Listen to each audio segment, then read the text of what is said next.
សូមស្វាគមន៍មកកាន់មហោស្រពសិល្បៈចំណូលអាតលើកទី4ដោយសិល្បៈចម្រុងសិល្បៈខ្មែររីកដុលបំផុសស្មារតីយុវជន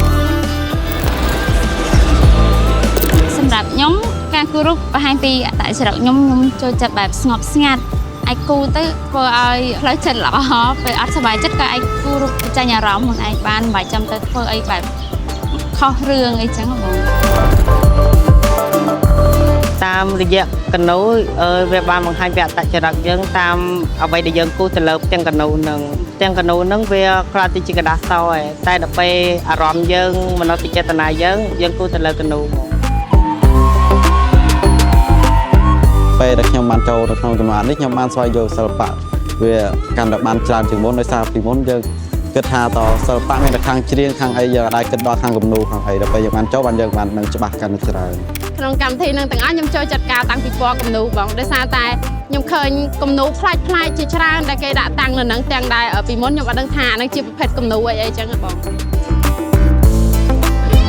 ទីមួយជីវិតយើងរស់នៅរាល់ថ្ងៃគឺត្រូវរស់នៅជាមួយនឹងសិល្បៈប៉ុន្តែបើសិនជាយើងអត់ដឹងថាសិល្បៈសំខាន់ទេគឺជីវិតរស់នៅរបស់យើងរាល់ថ្ងៃគឺពិបាកបាត់ដំបងយើងសិល្បៈគឺជាហេតុផលច្រើនខេត្តបាត់ដំបងដោយសារយើងមានកម្មវិធីចំណូលអាតមានផ្នែកសិល្បៈនៃការរៀបចំអញ្ចឹងជាច្រើនខ្មែរនៅបាត់ដំបងអត់សូវចាប់អារម្មណ៍ពីសិល្បៈទេប៉ុន្តែយើងមានសាលាផ្សារមានចំណូលអាតអញ្ចឹងជាជួនចាប់ផ្ដើមយល់ពីសិល្បៈចាប់ផ្ដើមចូលរួមចាប់ផ្ដើមការគ្រប់គ្រងចាប់ផ្ដើមការគូររូបអានសភៅសម្រាប់ខ្ញុំផ្ទាល់បញ្ហារបស់ខ្ញុំគឺគ្រួសារគាត់អត់សូវsupportខ្ញុំគិតផ្សេងពីនៅសារគំនូរអាចជួយយើងបានច្រើនជួយព្យាបាលផ្លូវចិត្តយើងហើយអាចជួយយើងស្វែងរកខ្លួនឯងបានកាន់តែឆាប់អីចឹងសម្រាប់យុវជនអាចចូលរួមផ្សព្វផ្សាយអំពីសិល្បៈផ្សេងឬក៏វប្បធម៌ផ្សេងគឺទីមួយយើងអាចចូលជាយុវជនស្ម័គ្រចិត្តសម្របសម្រួលផ្សេងក្នុងកម្មវិធីសិល្បៈផ្សេងទីពីរយើងអាចទៅតាមអង្គការនេះមួយឬក៏ organize ផ្សេងដែលយើងអាចទៅតាក់ទងនឹងការរៀនអំពីសិល្បៈហេតុផលសំខាន់សម្រាប់យុវជន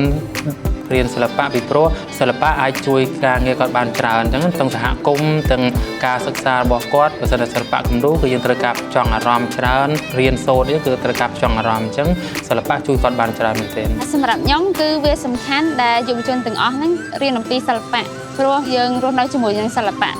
គ្រប់ទម្រង់ទាំងអស់